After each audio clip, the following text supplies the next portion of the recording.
O mês de março é marcado pela celebração das mulheres e a luta delas por igualdade de direitos e reconhecimento na sociedade. Esse movimento surge desde os protestos trabalhistas e feministas no final do século XIX e começo do século XX, que pediam por melhores condições de trabalho e igualdade salarial. Atualmente, os estudos de gênero, feministas e da mulher são uma área interdisciplinar reconhecida nas humanidades. E quem pode falar disso é Marília Moscovici, professora no Departamento de Sociologia da Faculdade de Filosofia, Letras e Ciências Humanas da USP e coordenadora do INPAR, Laboratório de Estudos Críticos da Família. Com a publicação de diversos livros e projetos, Marília é pesquisadora nas linhas da Sociologia dos Problemas Sociais Contemporâneos, Estudos de Gênero e Sexualidade e Estudos Críticos da Família.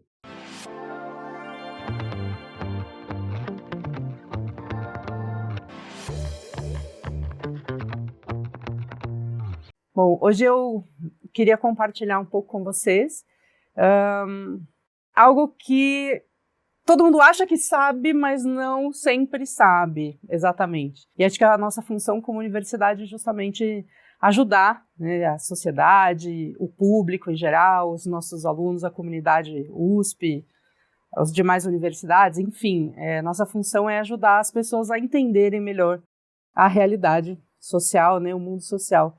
E coisas que a gente pega por aí, às vezes, e não sabe muito bem explicar, ou não entende em toda a sua profundidade. Então, hoje eu vim falar de um conceito, que muitas vezes é tratado como uma palavra, um termo, mas que é um conceito bastante complexo e cheio de controvérsias, envolto em diversas controvérsias, que é o gênero. O conceito de gênero ele é uma das maiores contribuições do movimento feminista para a teoria social. Ele foi elaborado primeiro mais ou menos ali na metade da década de 1970. Até então, o movimento feminista vinha desde as revoluções burguesas, a Revolução Francesa, a Revolução Inglesa, que é quando dá para a gente dizer que o pensamento feminista começa a tomar um formato próprio, né? Você começa a ter uma série de proposições teóricas sobre maneiras de entender a sociedade que levam em conta a mulher e as relações entre homens e mulheres ali naquele primeiro momento, se falava desse jeito, né, as relações entre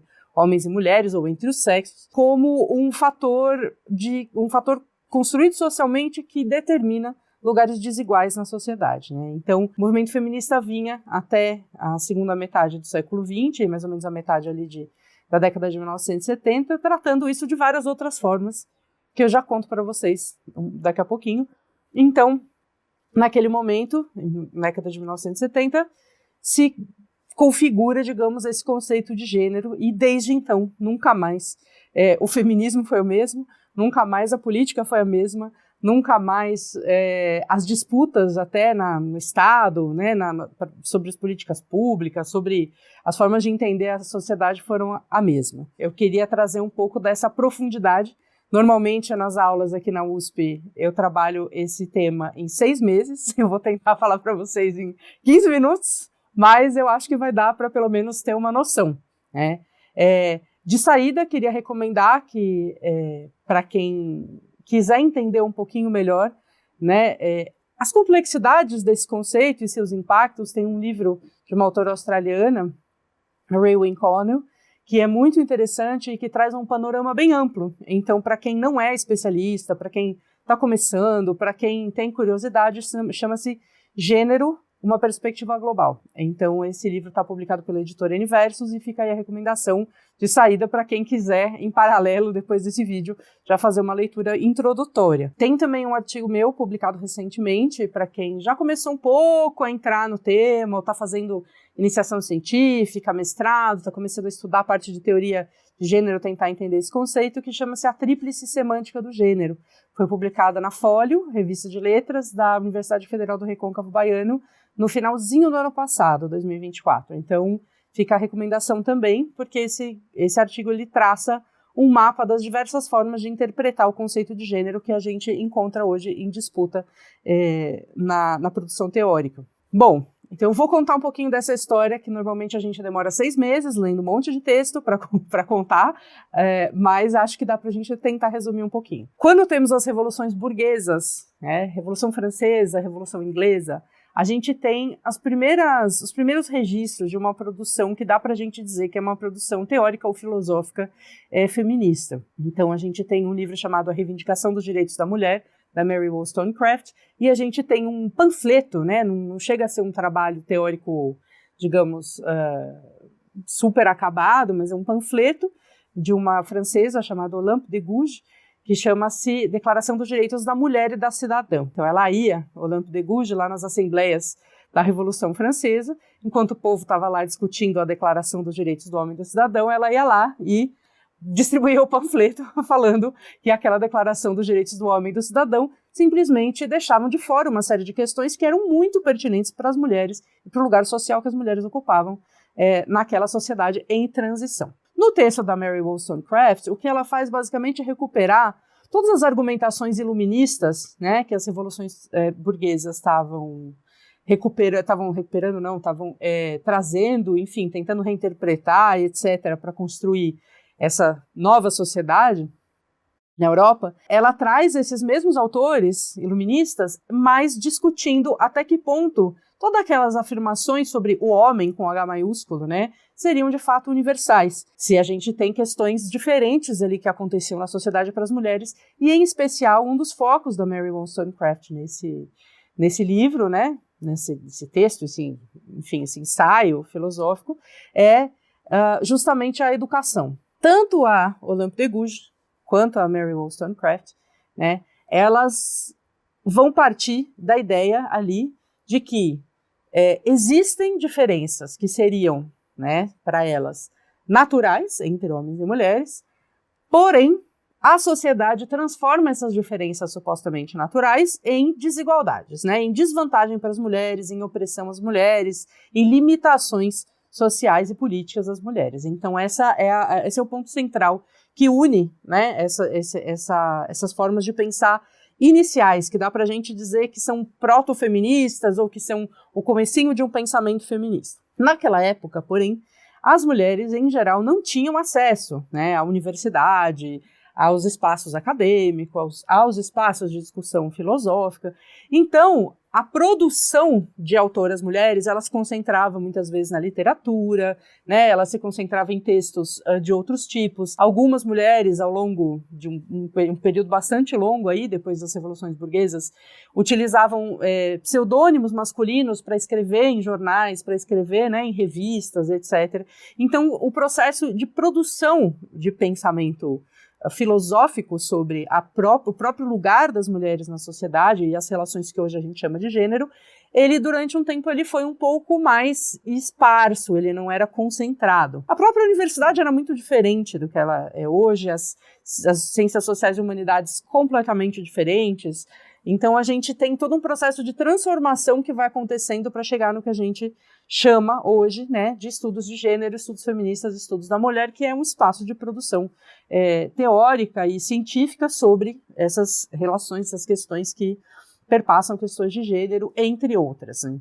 Quando a gente chega ali no final do século XIX para o XX, né, existe toda uma reconfiguração da universidade, das disciplinas, né? É quando a gente tem a institucionalização de disciplinas como sociologia, antropologia, a gente tem uma separação de várias humanidades da filosofia, que antes eram entendidas como filosofia ou como... até a própria economia política estava meio dentro de filosofia, né? E também começa a se separar. Então, a gente tem toda uma reorganização na forma de produzir pensamento, na forma de produzir teoria. E, ao mesmo tempo, também existe uma grande transformação social acontecendo nesse mesmo período, sobre justamente, né, que ligada justamente ao lugar das mulheres. Então, a gente tem aí dois fenômenos aí que, em paralelo, vão possibilitando que se produza novas coisas sobre o que é, enfim, esse lugar das mulheres e da onde que vem esse lugar das mulheres. Como que a gente explica socialmente, né, as desigualdades, as injustiças, as opressões, ou, enfim, as limitações, ou mesmo aquilo que algumas pessoas reconhecem como diferenças.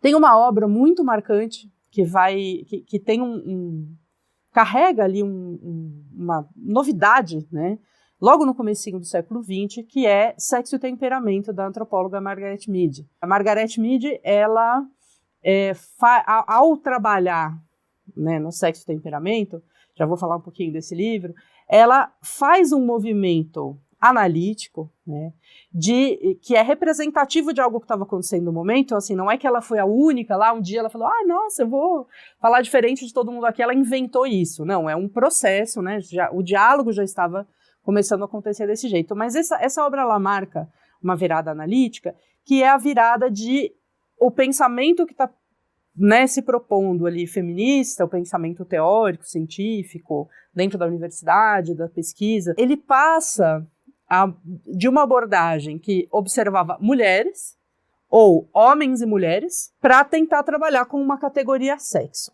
para tentar conceituar o que é o sexo, enquanto algo que é maior do que aquelas duas categorias, homem e mulher, né? Algo que liga e que articula essas categorias. A Margaret Mead, nesse livro, que é muito fantástico, é uma leitura super interessante, para quem não tem formação em ciências sociais, inclusive, vale a pena, é bastante instigante. Ela mapeia 3 sociedades, né, que convivem num espaço geográfico muito próximo, né? Ela mapeia 3 formas diferentes que essas sociedades têm de construir o sexo, né?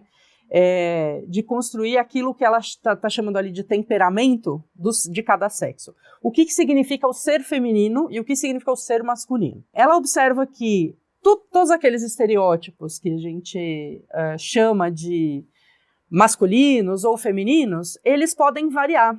Então, não existe... Então, por exemplo, ela vai trazer esses 3 casos e dizer, olha só, em uma dessas sociedades, o que a gente encontra como características de masculinidade e de feminilidade reproduz um pouco, é meio parecido com aquilo que a gente encontra nos Estados Unidos. A Margaret Mead trabalhava, né, nos Estados Unidos. Então, o feminino é associado à docilidade, à fragilidade, ao trabalho doméstico, ao interior da casa, e o masculino associado à agressividade, associado a estar fora da casa, ao trabalho coletivo, né, uma série de outras coisas. E aí ela vai dizer, só que numa outra sociedade, ali do lado dessa sociedade, a gente tem o inverso.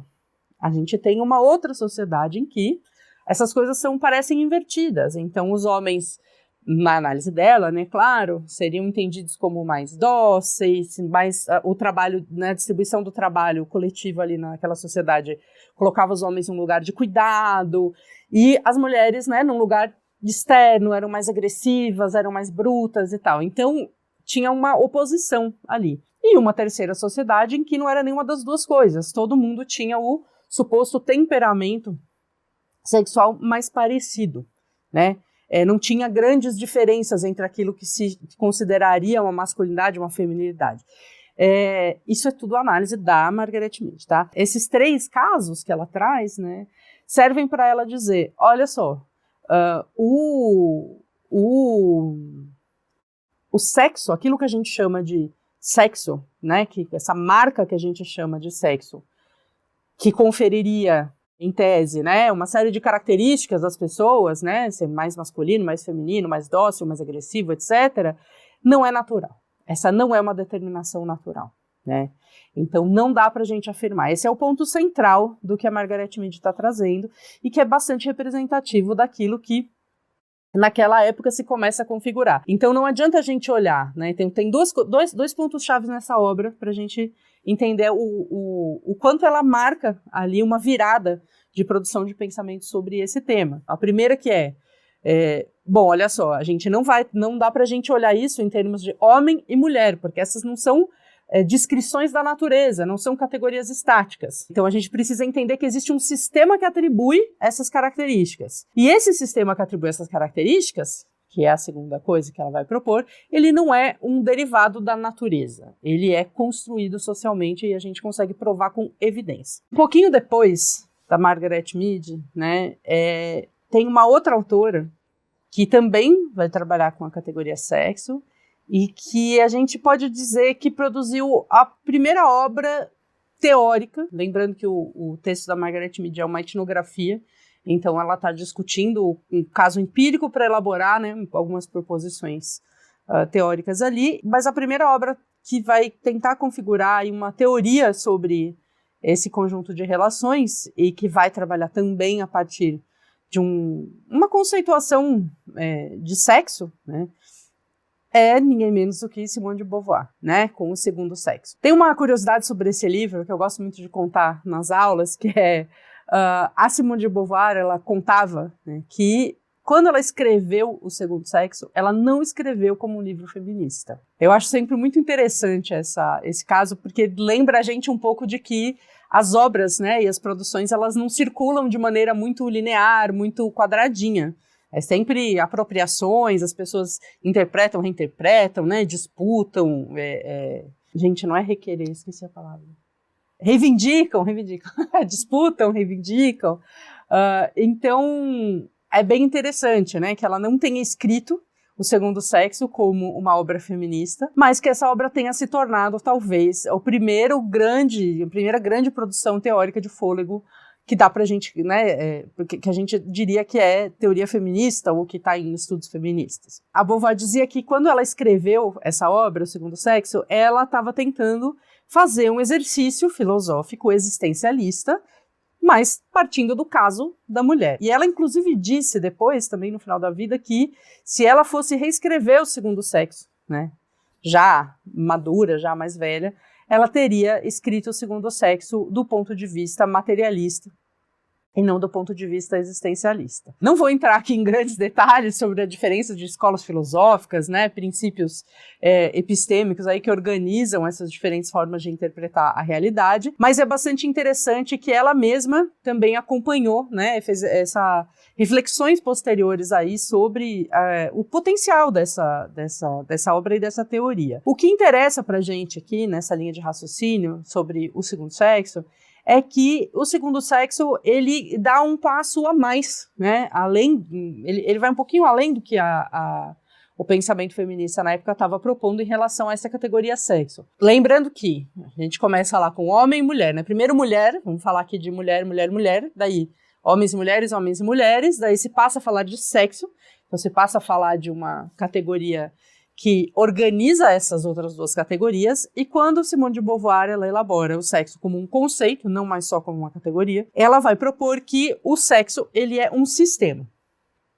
Isso é uma virada de chave muito importante também para as novas análises que vão acontecer a partir aí da segunda metade do século XX. O Segundo Sexo é publicado pela primeira vez em 1949, né? Então logo no finalzinho aí, quando termina a Segunda Guerra. Esse é um momento, né, o pós-guerra é um momento de reconfiguração também da universidade enquanto instituição, nova reconfiguração das disciplinas, e é um momento ali bem na metade do século XX, entre a década de 50 e 60, em que, logo posterior, né, a publicação do Segundo Sexo, em que também a gente tem pela primeira vez na Europa a entrada massiva de mulheres em universidades, porque você tem uma alteração na maneira como os diplomas anteriores à universidade são distribuídos e o que esses diplomas valem. Tem um certo momento na história ali, na Europa, muito recente, inclusive, esse momento, né?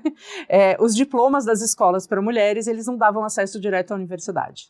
E quando a gente tem a transformação desses diplomas, o ensino misto, se acaba o ensino separado por gênero, etc., você tem, então, um início ali de uma primeira onda de mulheres entrando nas universidades. E as mulheres que entram nas universidades, elas vão tentar, muitas vezes, estudar questões pertinentes ali à posição social que elas ocupam, especialmente nas humanidades. Então, a gente tem um início ali de uma galera que na década de 60 vai fazer história das mulheres, uma galera da literatura que vai estudar literatura escrita por mulheres, né, uma série de autoras mulheres que eram ignoradas pelo cânone, e uma série de outras coisas. O Segundo Sexo vem logo antes disso, né? Então dá pra gente entender também que a apropriação que é feita da teoria que a Beauvoir propõe ali, ela também é uma apropriação que está de acordo com essa capacidade, quer dizer, as mulheres também começam a ler esses textos feministas de um outro lugar, que é o lugar de dentro da universidade, propondo uma produção teórica sobre aquilo, de forma mais massiva. Antes isso acontecia de forma esparsa. No Segundo Sexo, né, a Simone de Beauvoir vai propor o sexo como um sistema e como algo que não é dado pela natureza, né? Inclusive a primeira parte tem o primeiro tomo do Segundo Sexo tem uma primeira parte que é bastante extensa, que é ela refutando com argumentos e fatos da própria biologia qualquer rastro, né, qualquer explicação biológica sobre diferenças e desigualdades ali entre sexos. Lembrando aqui que quando ela fala sexo, ela não está falando, então, portanto, nunca, jamais, de diferenças supostamente biológicas anteriores à cultura, anteriores ao entendimento do mundo, anteriores à forma do ser humano simbolizar as coisas. Reforço isso porque hoje, infelizmente, tem muitas pessoas que partem do jargão ou da frase, né, que a Beauvoir propôs, que ficou muito famosa: não se nasce, mulher torna-se. Essa é a tradução brasileira mais comum. Para dizer que as mulheres se tornam mulheres, então, quer dizer, a sociedade é que produz elas na condição de mulheres, mas que existiria, sim, a sociedade faria isso a partir de uma verdade biológica anterior a essa determinação social. E o argumento da Beauvoir é o contrário. A Beauvoir vai dizer sistematicamente, repetir sistematicamente ali no livro, que esse não é o caso. Ela vai dizer que o binarismo masculino e feminino, ele informa a visão da sociedade sobre esses corpos e ela informa a visão da sociedade sobre tudo. Essas classificações, isso aqui é mais masculino, isso aqui é mais feminino, elas são dadas à semelhança dos seres humanos, né, do que os seres humanos acham para eles mesmos, ela é dada sobre o resto do mundo também. Tem muitos outros trabalhos que falam coisas semelhantes e descrevem processos semelhantes, né? Lévi-Strauss, a própria Gayle Rubin comentando Lévi-Strauss um tempo depois, já vou chegar nela.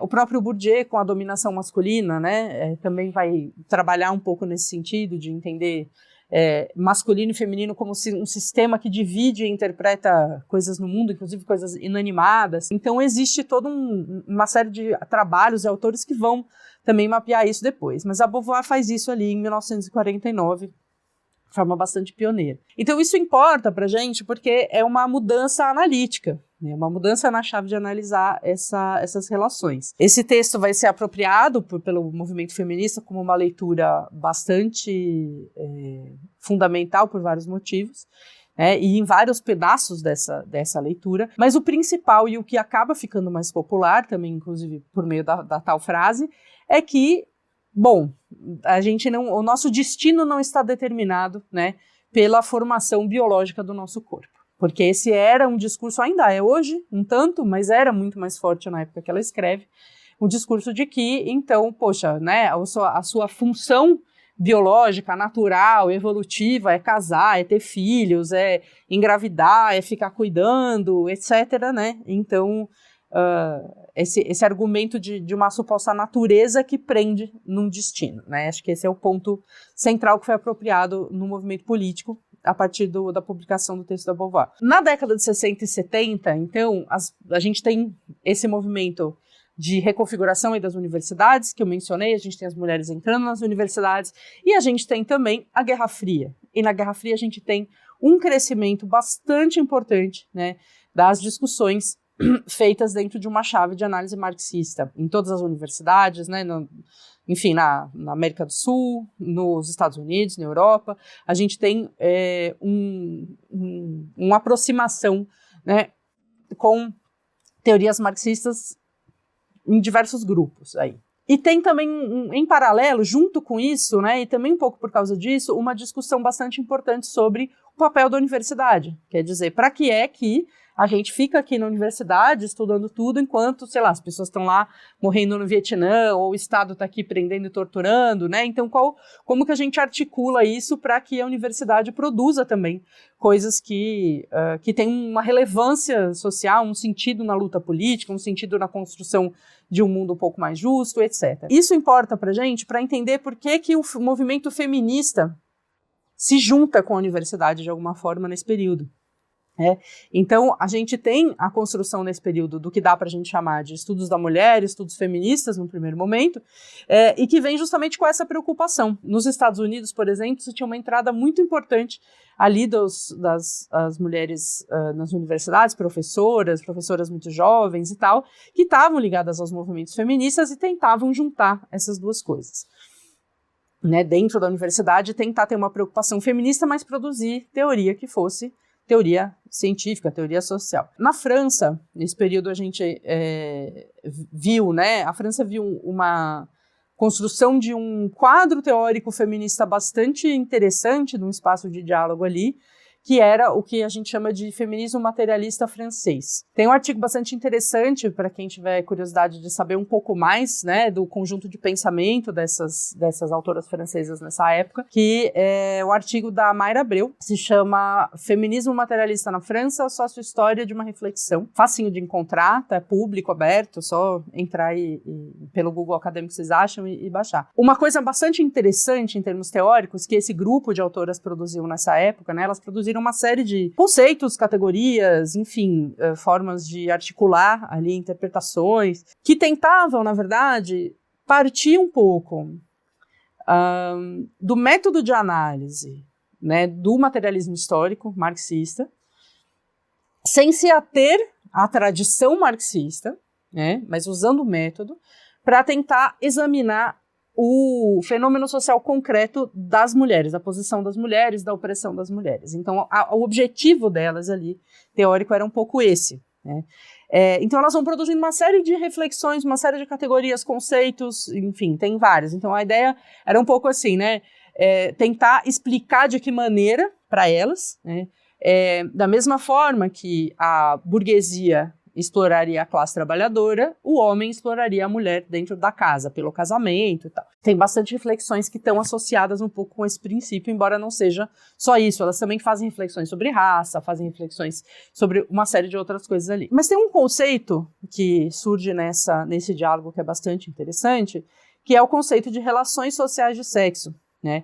Então, a gente no comecinho lá, recuperando, né? Homem, mulher, sexo, Beauvoir aprofunda esse conceito de sexo e as feministas materialistas na França vão propor relações sociais de sexo. Relações sociais, porque elas estavam dialogando com o método materialismo histórico, que trabalha com essa ideia de relações sociais, e de sexo, porque elas estavam olhando justamente esse sistema que separa homens e mulheres e coloca em lugares e posições de poder, vantagem e desvantagem bastante diferentes e desiguais, né? Então elas vão tentar traçar um pouco esse caminho. Esse conceito de relações sociais de sexo, ele também tratava, né, o sexo então como um sistema, ele também estava falando que essas coisas não são naturais, a gente está falando de relações sociais, né?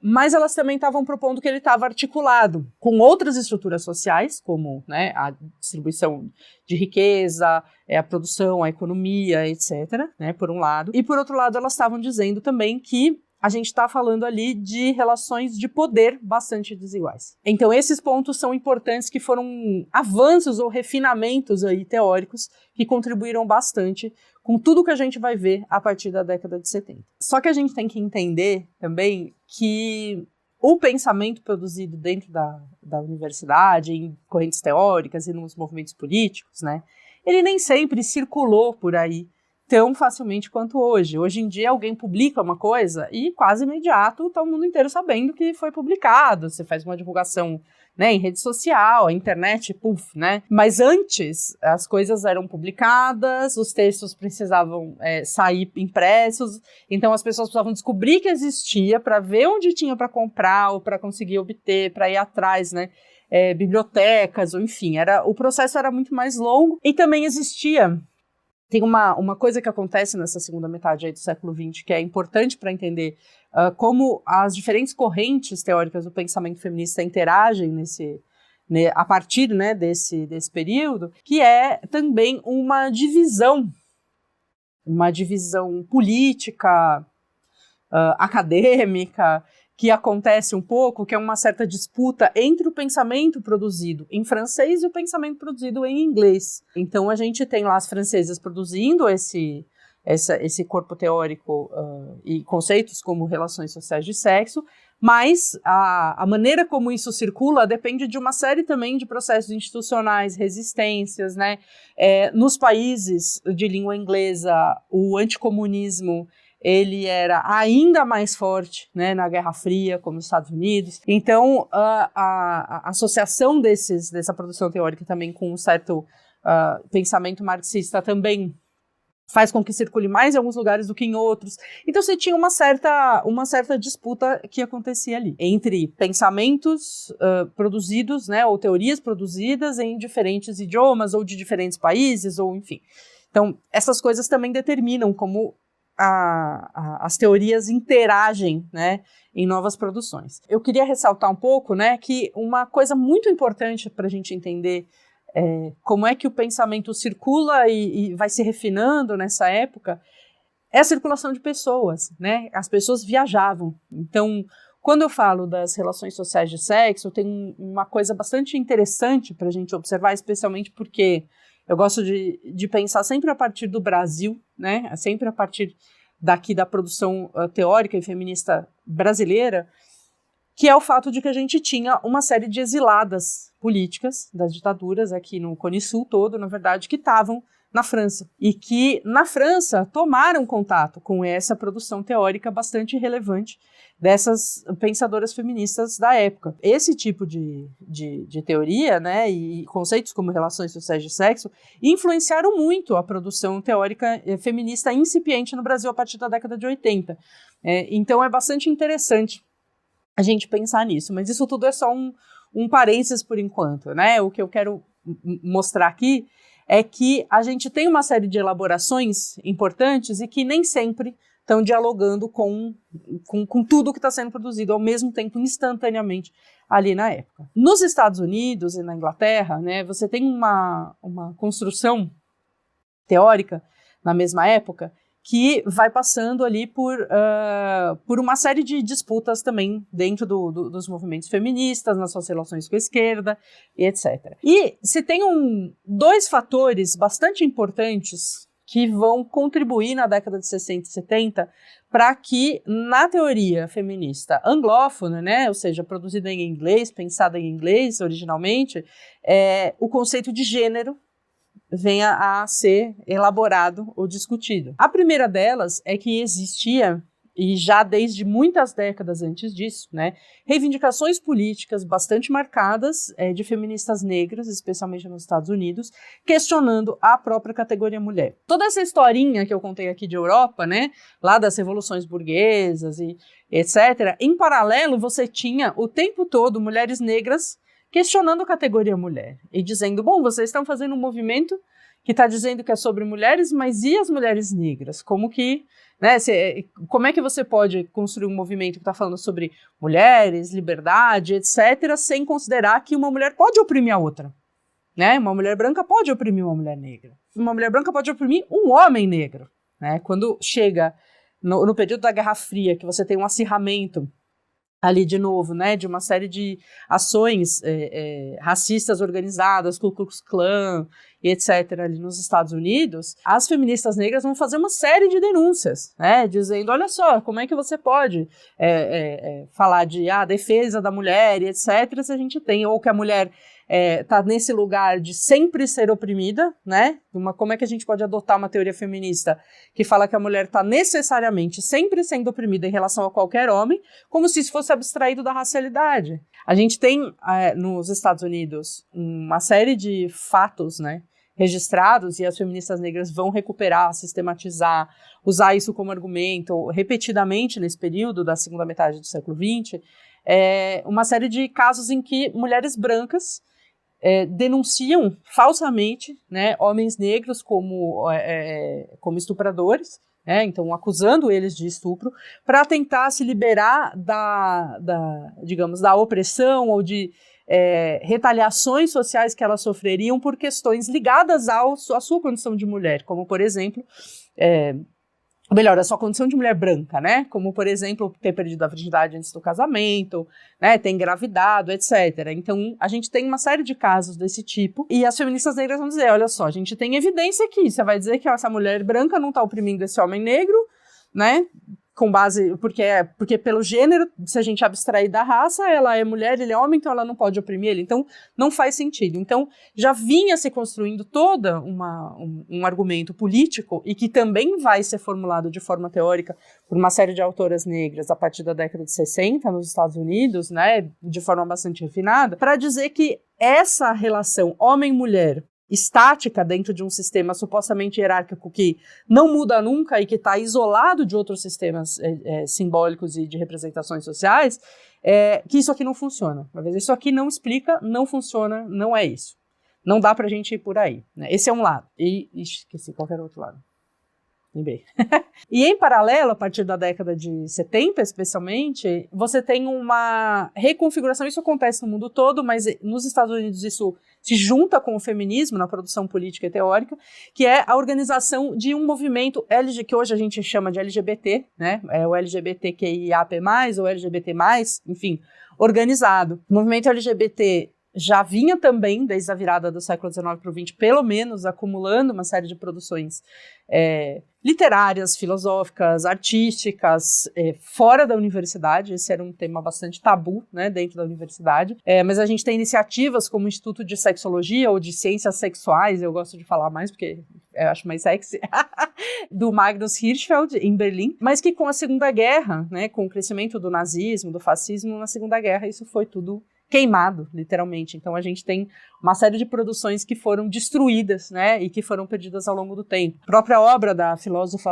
Andrea Salomé, que falava muito também sobre questões de sexualidade, etc., de uma forma bastante provocativa. Ela tem uma série de textos, por exemplo, sobre anos, né, dentro da psicanálise. Foram textos que muitas vezes foram queimados, foram perdidos, né? Ela teve a sua biblioteca invadida e queimada, enfim. Então, um período que teve também muita destruição de teoria, e aí na segunda metade do século XX, numa reorganização nesse formato de movimento social que a gente conhece hoje, o movimento LGBT também passa a reconstruir e propor uma série de novas formas teóricas ali de entender as coisas. E aí dentro desse movimento também, né, junto com o movimento feminista, se passa a ter uma série de discussões sobre sexualidade ali na década de 70. Da mesma maneira que as feministas negras vão dizer, olha só, essa relação, essa hierarquia homem-mulher, ela não é estática, né? Ela não é uma distribuição de poder fixa, estática, abstraída de outros fatores, né, como a raça. As feministas lésbicas, também nessa época, né, inclusive na própria França, nos Estados Unidos, em vários lugares, elas vão dizer, olha só, isso também não está dissociado de um ponto de vista que trata a heterossexualidade como norma. Isso também precisa ser questionado. Tem um texto maravilhoso que foi publicado recentemente pela Boitempo, que se chama Por um Comunismo Transsexual, de um autor italiano, Mario Miele. A gente chama autor, mas hoje provavelmente a gente entenderia, ele se entenderia como uma pessoa não binária, que é uma categoria que na época não era tão colocada, enfim, dessa maneira. É um texto que vai justamente na década de 70, início da década de 70, e era o TCC, assim, tipo, trabalho de conclusão de curso de filosofia dele. É absolutamente brilhante. Ele vai tentar justamente desmontar as teorias psicanalíticas e filosóficas sobre a sexualidade, antes ainda do Foucault e tal, pensando a partir de uma episteme não hétero, né? De uma episteme trans, o que hoje a gente entenderia como trans. É um texto bastante instigante, fica a dica aí, né? Mas eram trabalhos bastante pioneiros, eles não circulavam tanto, ficava aquela coisa muito dentro ali de um grupinho que conseguia ler, não tinha uma publicação, né, super, enfim, divulgada e etc. Né? São trabalhos que foram ficando para trás um pouco e que recentemente se passou a recuperar. Mas o fato é que na segunda metade aí do século XX, o movimento LGBT e autores LGBTs também estavam produzindo esses questionamentos, né? Então, o que é um homem, o que é uma mulher? As feministas lésbicas vão questionar, por exemplo, uma bandeira muito histórica já naquela época do movimento feminista, ou talvez das feministas héteras, né? Que é a bandeira de que, então, toda criança precisa de um pai, a criança tem direito a um pai, e as lésbicas vão dizer, mas então, se toda criança tem direito a um pai, então não é válida, né, uma família ou, enfim, um casal de mulheres que criam uma criança ou de duas mães, né, porque isso não pode ser repensado. Tudo uma série de questionamentos que vão vir dessa época que são absolutamente fundamentais para tudo que vai acontecer nessa discussão. Pela insuficiência, talvez, né, dos conceitos anteriores, ou de alguns princípios epistêmicos de base desses conceitos anteriores, uma série de autoras feministas vão, então, na década de 70, tentar formular algo mais interessante. E aí tem um texto que dá pra gente dizer que é um marco ali na fundação do conceito de gênero, que vem para tentar responder essas inquietações, que é Tráfico Sexual, Notas para uma Economia Política do Sexo, da antropóloga Gayle Rubin. Tem uma entrevista que a Judith Butler fez, a Gayle Rubin, né, então a Butler entrevistando a Rubin, em que a Rubin conta, né, um pouco sobre a produção desse texto, e ela diz, olha só, era contexto, né, de Guerra Fria nos Estados Unidos, década de 70, e a gente estava começando ainda a ter estudos feministas, estudos da mulher, e naquele contexto, diferentes setores do movimento feminista procuravam diferentes teorias não feministas, porque não tinha muitas, né, na época, para explicar a origem da opressão das mulheres, né, o porquê, da onde que vinha, né, como é que era construído esse mecanismo aí de poder sobre as mulheres. O que ela diz nessa entrevista é que tinha 3 textos, né, que eram textos bastante reivindicados por diferentes setores aí do movimento feminista para explicar isso, né. O primeiro era A Origem da Família, Propriedade Privada e o Estado, do Engels, que as marxistas por muito tempo tomaram como sendo, digamos, a grande referência marxista para pensar esse tema. Ele é um texto que até hoje, né, reivindicado bastante por diversos setores no marxismo como sendo uma explicação final sobre isso, o que é um grande problema. No pós-fácil que eu escrevi essa obra na edição mais recente da Boitempo, inclusive eu explico por que isso é um grande problema, mas a Gayle Rubin estava lidando ali com essa explicação, né? Um segundo texto que ela via que, então, na antropologia, né, as feministas que estavam trabalhando também na antropologia como ela, reivindicavam para explicar a origem da opressão das mulheres, era as estruturas elementares do parentesco do Lévi-Strauss, né? Então, como é que as mulheres circulam, né, como bens entre diferentes sociedades. E um terceiro texto, né, eram os escritos do Lacan. Seminários, escritos, mas acho que eu não me lembro agora se ela está falando dos seminários ou dos escritos, mas, né, trabalhando ali com a teoria lacaniana. O Lévi-Strauss e o Lacan tinham acabado de ser traduzidos para os Estados Unidos, então estava muito, muito efervescente a leitura, né, desses 2 autores aí na universidade. Então o que ela faz nesse texto, Tráfico de Mulheres, Notas para uma Economia Política do Sexo, o que ela faz nesse texto, esse artigo, é justamente pegar cada um desses 3 textos, né, de outros autores e dissecar a partir de um ponto de vista feminista crítico, dizendo, olha só, o Engels explica uma certa coisa, mas só até aqui, ele não explica tal.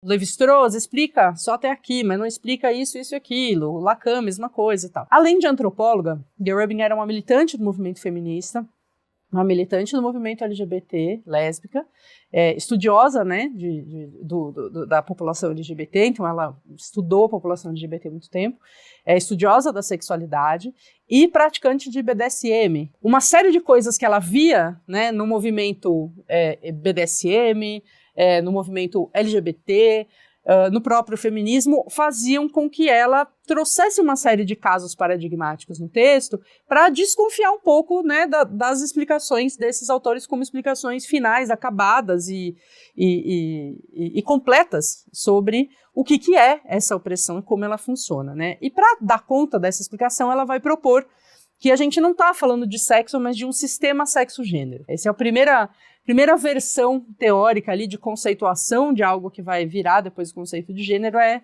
esse que a gente tem um registro. A partir daí, uma série de autoras, né, vai começar a discutir em termos de gênero, né, vai continuar, talvez, né, discutindo em termos de gênero. E aprofundando, tentando refinar um pouco, então, o que é gênero e o que quer dizer quando a gente fala gênero. E esse conceito, ele chega, então, já formulado na década de 80, e ele vai se refinando a partir do pensamento feminista na década de 80, com uma novidade aí em relação aos conceitos feministas anteriores para trabalhar com esse tema. E esse é o motivo pelo qual ele é um conceito que perturba, né? Eu gosto muito dessa palavra, ele perturba tudo, ele bagunça tudo. Quando a Butler escreve Gender Trouble, que foi traduzido no Brasil como problemas de gênero, né, eu falo que eu sempre gosto mais se a gente tivesse traduzido por perturbações de gênero, porque é um conceito que ele bagunça com o entendimento do que é a própria realidade social, né? No seguinte sentido, ele recusa, falar em gênero implica, né, numa recusa radical de qualquer lastro de biologia e natureza anterior à forma dos seres humanos interpretarem a realidade e o próprio corpo. Se até então a gente estava sendo dito na teoria feminista que, olha só, existe um entendimento do que é masculino e feminino, né? Aí a gente olha os corpos, aplica esse entendimento e gera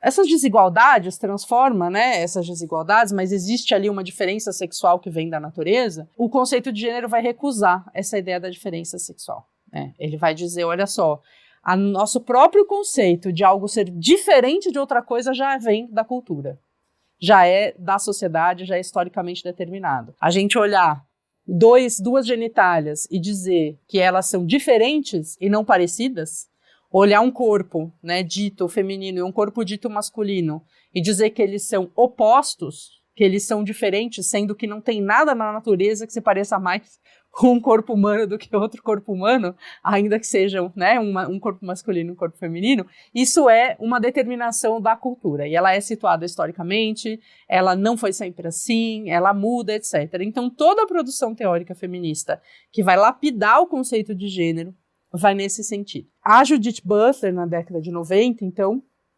ela, digamos, o Problemas de Gênero, né, ele, na verdade, ele faz uma proposição teórica bastante rebuscada para explicar, então, como é que esse mecanismo funciona. Tem ali a autoria da Butler, então tem ali tudo que a Butler propôs, né, de forma de explicar, que é bastante interessante, mas isso vem num diálogo, né, muito profundo ali com essas produções, né, do feminismo negro, do feminismo LGBT, de outras autoras feministas e tal. E ela vai propor algo que é bastante interessante, que é uma grande contribuição dentro do conceito de gênero, um outro conceito que está associado, né, ao conceito de gênero, que é o conceito de matriz heterossexual, que é essa ideia de que o gênero, enquanto um sistema simbólico, ele atua na nossa vida e na construção dos sujeitos em 3 dimensões. E essa é uma tentativa ali, essa ideia de matriz heterossexual, ela é uma tentativa de dar conta desse fato já apontado por autoras anteriormente, feministas, de que essa hierarquia homem e mulher ela não é estática, né? Ela não é fixa, estática, unidirecional. Homem opressor, mulher homem oprime, mulher oprimida. A Butler elabora esse conceito de matriz heterossexual, que vai dizer o quê? Olha só, na nossa sociedade, no nosso sistema de gênero, que é esse sistema simbólico, cheio de categorias, ideias, formas de interpretar o mundo, que organiza, né, hierarquiza, distribui poder, baseado em determinações práticas, concretas, da arena reprodutiva e do corpo, né, e da sexualidade. Esse sistema, na nossa sociedade, ele tem um mecanismo muito específico que chama-se matriz heterossexual. Então, no nosso caso, da nossa sociedade, ele atua em 3 dimensões. Uma dimensão que é a classificação genital dos corpos logo que se nasce, que opera as categorias de sexo biológico. Uma segunda dimensão que é a construção da identidade a partir de um jogo entre um sujeito e o outro, né, ou os outros, o coletivo, que brinca com expressão e identidade, né, e reconhecimento. E uma terceira dimensão, que essa é a grande talvez a grande novidade ali, né, apesar da parte da identidade ser bem importante, acho que a grande novidade, o grande tchan que a Butler traz, por ser também uma autora LGBT, é a parte essa terceira dimensão, que seria a dimensão da sexualidade, que opera sempre por uma norma heterossexual, por uma heteronorma, ou por o que ela vai chamar também de heterossexualidade compulsória. E essas 3 dimensões, elas estão associadas, né? Então, quando a gente diz, por exemplo, no senso comum, né, que, por exemplo, no senso comum homofóbico, né, que um homem gay, então ele não é homem, né? Não é homem o suficiente. Ou, uma mulher lésbica, ela é uma mulher macho. Por quê? Porque essas dimensões estão articuladas, né? Aquela categoria mulher está assexuada com a sexualidade hétero. Se não é hétero, então não é exatamente mulher, então não é exatamente homem, porque uma coisa está associada com a outra e tal. Então, esse tipo de mecanismo de refinamento teórico é o que a Butler vai explicar, detalhar, defender, etc., no Problemas de Gênero, e depois também de forma complementar num outro livro que chama Corpos que Importam. E essa é a grande sacada do conceito de gênero. Porém, os conceitos não circulam de forma organizada, retinha, né, quadradinha, etc. Então, o gênero, a partir da década de 80, né, esse conceito, ele foi para um lugar hegemônico dentro da teoria feminista, se construiu, né, uma área de estudos de gênero, Então, a gente passa a falar, então, estudos de gênero feministas e da mulher, ou estudos de gênero, em muitos lugares nem fala feministas e da mulher, e existe uma disputa aí entre essas três formas de entender o que é essa área de estudos e o que ela deve ser, especialmente, né? Na década de 90, esse conceito vai se tornando hegemônico e ele passa também para a política, né? De uma série de formas. Especialmente em instituições que tentavam, de certa forma, desapropriar um pouco do sentido teórico profundo desse conceito para tentar desassociar essa discussão do feminismo. Em certa medida, passou-se a utilizar gênero como um termo ou como uma palavra em uma série de contextos, sem que se mobilizasse o conceito de gênero, né? De fato, para explicar as coisas. Especialmente as implicações políticas desse conceito. E, ao mesmo tempo, você teve uma reação, ali na década de 90 já, às proposições que estavam atreladas a esse conceito. O Vaticano vai publicar uma série de cartas, aquelas cartas que o Papa escreve, que eu nunca me lembro o nome, tentando dizer que esse conceito ele vai contra Deus, né? Ele vai contra a ideia da natureza das coisas, da origem dos seres humanos, né, em Adão e Eva, e uma série de coisas. Os católicos foram os primeiros grandes opositores, na verdade, ao conceito de gênero. Hoje a gente vê lá o pessoal falando de ideologia de gênero, muito ligado aos evangélicos e tal, mas isso foi, né, mais recente. Isso foi principalmente depois da crise de 2008, especialmente depois de meados da década de 2010, ali, né, lá para 2015 e tal, que a gente vê esse crescimento, né, de um outro tipo de discurso antigênero nessa nova extrema-direita aí. Mas os primeiros foram os católicos, lá na década de 90, né? E esse conceito, ele perturba as coisas, né? E ele gera essas reações todas, e enfim, até hoje que a gente observa, ele gera essas reações e ele perturba porque ele obriga que a gente desconfie de qualquer ideia de natureza. Porque, então, a gente não pode confiar em nenhuma determinação supostamente biológica ou natural, né? Então, como que fica?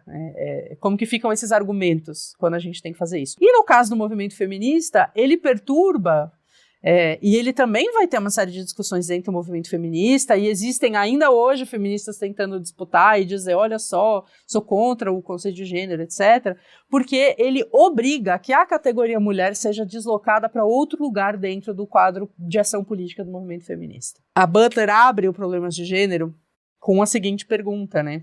A mulher é o sujeito do feminismo? E o que implica a gente tratar a mulher como sujeito do feminismo, né? Então, é preciso reconfigurar o feminismo, na medida que a gente entende que a definição de mulher, ela não pode ser fixa, ela não pode ser prescrita, né? Ela não é uma coisa prescritiva, mulher tem que ser desse jeito ou daquele, né? Ela não está num lugar fixo de poder ou de despoder ou de opressão ali dentro desse sistema. Então, uma mulher pode oprimir um homem, ela pode oprimir outra mulher, né? Mesmo dentro do sistema de gênero. Então, uma mulher cis, ela pode estar num lugar de maior poder em relação a uma mulher trans, por exemplo. Então, o conceito de gênero, ele permite que a gente faça essa série de articulações mais dinâmicas para entender as relações sociais, só que ele obriga que no campo político, então ele está ali no campo no científico, né? No teórico, e ele obriga uma consequência política que por muito tempo, ou talvez até hoje, né, o movimento feminista não sabe muito como fazer, e está tentando encontrar essas respostas, né? Então, só para fechar,